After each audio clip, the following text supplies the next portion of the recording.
नारा दिया बेटी बचाओ बेटी पढ़ाओ, लेकिन आगे लगाना भूल गए कि भाजपा के नेताओं से ये लगाना भूल गए, वरना उन्नाव में भाजपा का विधायक एक बिटिया से बलात्कार के आरोप में जेल काट रहा है। सोनभद्र में एक बिटिया से बलात्कार के आरोप में भाजपा का विधायक 25 साल की सजा काट रहा है। भाजपा के नेताओं ने अभी बृजभूषण शरण सिंह के खिलाफ आपने देखा होगा कि कोर्ट ने आरोप तय किए। वो बेटियां याद है आपको, जो ओलंपिक पदक लाने वाली बेटियां हैं, वो कहां बैठी रही? जंतर मंतर पर उनको घसीटा गया। जब वो बेटियां अपना मेडल लेकर के प्रधानमंत्री की चौखट पर गई और उन्होंने कहा कि हमें न्याय चाहिए, तो प्रधानमंत्री जी बेटियों के साथ नहीं खड़े हुए बल्कि अपराधी के साथ खड़े हुए। यह है इनके नारों की सच्चाई। और इस बीच तो कर्नाटक में प्रज्वल रेवन्ना के बलात्कार की फेरिस्त इतनी लंबी है कि प्रधानमंत्री जी उसके लिए वोट मांगने गए थे। एक विचारधारा वो है जिसमें प्रधानमंत्री मुंबई में मौजूद है, लेकिन 15 से ज्यादा लोग जो हादसे में मारे गए हैं उनके घर जाने के बजाय रोड शो कर रहे हैं। हम उन परिवारों तक अपनी संवेदना प्रकट करते हैं, उनके साथ अपने दुख में शामिल होने की बात प्रकट करते हैं और उनके लिए, उनके परिवारों के लिए दुआ करते हैं।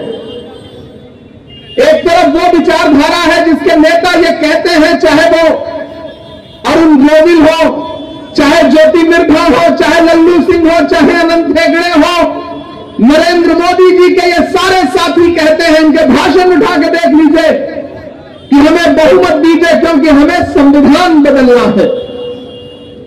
भाजपा के नेताओं ने क्या कहा कि हमें बहुमत दीजिए, हमें संविधान बदलना है। वो संविधान जिसमें महात्मा गांधी के सपने हैं, वो संविधान जिसमें पंडित जवाहरलाल नेहरू के उसूल हैं, वो संविधान जिसमें मौलाना आजाद के ख्वाबों की ताबीर है, वो संविधान जिसमें डॉक्टर बाबा साहब अंबेडकर का खून पसीना शामिल है। भाजपा उस संविधान को बदलना चाहती है और सिर्फ बदलना नहीं चाहती, पूरी बेशर्मी के साथ अपने भाषणों में उनके नेता इस नाम पर वोट मांग रहे हैं कि हमें बहुमत दो क्योंकि हमें संविधान बदलना है।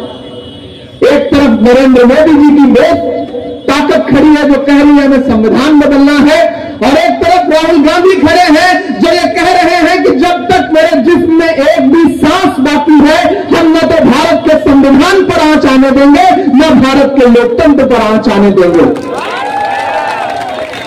मेरे भाई, ये लड़ाई बहुत जरूरी लड़ाई है। महाराष्ट्र वालों, आपने तो देखा कि दिल्ली के इशारे पर किस तरह से महाराष्ट्र में चलती हुई सरकार के लोकतंत्र को लूटा गया, जनमत को लूटा गया। जब पूरा महाराष्ट्र कोरोना से उबरने की कोशिश कर रहा था, उद्धव साहब ठाकरे के नेतृत्व में यहां सरकार शानदार तरीके से काम कर रही थी, कोरोना के खिलाफ लड़ रही थी। ऐसे में दिल्ली में बैठी हुई ताकतों ने महाराष्ट्र में जनमत को लूटने का काम किया और चलती हुई सरकार को गिराया। पाप किया है, दिल्ली ने महाराष्ट्र के साथ अन्याय किया है। मैं महाराष्ट्र की नुमाइंदगी करता हूं, मेरा सौभाग्य है कि मैं राज्यसभा में महाराष्ट्र का प्रतिनिधित्व करता हूं। मैं यहां खड़ा होकर के आपसे यह कहना चाहता हूं कि यह चुनाव सिर्फ लोकसभा का चुनाव नहीं है, यह चुनाव दिल्ली की गुंडागर्दी के खिलाफ महाराष्ट्र के जोश और जज्बे का भी चुनाव है।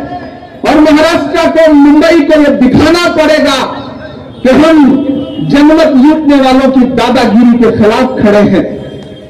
अनिल देसाई साहब को आपने बतौर राज्यसभा सांसद काम करते हुए देखा है। मैं उनके भाई की तरह आपके बीच में खड़ा हूं और आपसे यह कहना चाहता हूं कि आप जब 20 तारीख को अपने घरों से बाहर निकलिए तो यह सोच के जाइए कि एक तरफ नरेंद्र मोदी जी हैं, उनके सहयोगी हैं फडणवीस साहब हैं, बाकी नेता हैं जिन्होंने पिछले कुछ सालों में सिर्फ और सिर्फ झूठ बोलने और धोखा देने के अलावा कुछ नहीं किया। आज नरेंद्र मोदी जी अपने भाषणों में घूम घूम करके महाराष्ट्र में भी आए हैं तो उद्धव ठाकरे जी पर निशाना साध रहे हैं, कांग्रेस पर निशाना साध रहे हैं। मैं तो उनसे कहना चाहता हूं कि गमों की आंच में भी मुस्कुरा कर चलना पड़ता है। ये दुनिया है, यहां चेहरा सजा कर चलना पड़ता है। तुम्हारा कद मेरे कद से बहुत ऊंचा सही, लेकिन चढ़ाई पर कमर सबको झुकाकर चलना पड़ता है। यह महाराष्ट्र है। प्रधानमंत्री जी, यहां की आबो हवा में बगावत है, आंदोलन है। ये आंदोलन की धरती है, ये डॉक्टर बाबा साहब अंबेडकर की धरती है। इस धरती पर जनमत को लूटने की कोई भी साजिश बहुत दिन तक कामयाब नहीं रहती है। यह चुनाव शिंदे साहब को भी बता देगा कि असली और नकली का फर्क क्या होता है। यह चुनाव बता देगा कि साजिश करके, षड्यंत्र करके जनता को नहीं तोड़ा जा सकता, नेता तो तोड़े जा सकते हैं। आपने गौर किया मुंबई वालों, इस बीच प्रधानमंत्री जी का भाषण, हर दिन भाषण बदल रहा है। हिंदू मुसलमान, सिख ईसाई, हिंदू मुसलमान, मंदिर मस्जिद। अभी पूछा जाए कि प्रधानमंत्री जी 10 साल में क्या किया है, उस पर बात करिए। तो अगर आप उनके नारों के विषय में बात करेंगे तो बहुत ही महंगाई की मार। अब की बार मोदी सरकार के नारा सुन के चिढ़ होती है अब तो, क्योंकि जो पेट्रोल और डीजल 58 रुपए लीटर था, आज 100 रुपए के पार पहुंच गया। जो गैस सिलेंडर जो 400 रुपए का था, वो 1000 रुपए के पार पहुंच गया। आटा, चावल, दूध, दही, पनीर, छाछ, लस्सी। भाजपा की सरकारें वो सरकारें हैं जो अपनी पसंद की फिल्मों पर टैक्स फ्री करती हैं और कफन पर जीएसटी लगाती हैं। चिता की लकड़ी तक महंगी कर दी सरकार ने। और ये बात करते हैं बहुत ही महंगाई की मार। अब की बार मोदी सरकार नारा दिया बेटी बचाओ बेटी पढ़ाओ, लेकिन आगे लगाना भूल गए कि भाजपा के नेताओं से ये लगाना भूल गए। वरना उन्नाव में भाजपा का विधायक एक बिटिया से बलात्कार के आरोप में जेल काट रहा है। सोनभद्र में एक बिटिया से बलात्कार के आरोप में भाजपा का विधायक 25 साल की सजा काट रहा है। भाजपा के नेताओं ने अभी बृजभूषण शरण सिंह के खिलाफ आपने देखा होगा कि कोर्ट ने आरोप तय किए। वो बेटियां याद है आपको, जो ओलंपिक पदक लाने वाली बेटियां हैं, वो कहां बैठी रही? जंतर मंतर पर उनको घसीटा गया। जब वो बेटियां अपना मेडल लेकर के प्रधानमंत्री की चौखट पर गई और उन्होंने कहा कि हमें न्याय चाहिए, तो प्रधानमंत्री जी बेटियों के साथ नहीं खड़े हुए बल्कि अपराधी के साथ खड़े हुए। यह है उनके नारों की सच्चाई। और इस बीच तो कर्नाटक में प्रज्वल रेवन्ना के बलात्कार की फहरिस्त इतनी लंबी है कि प्रधानमंत्री जी उसके लिए वोट मांगने गए थे।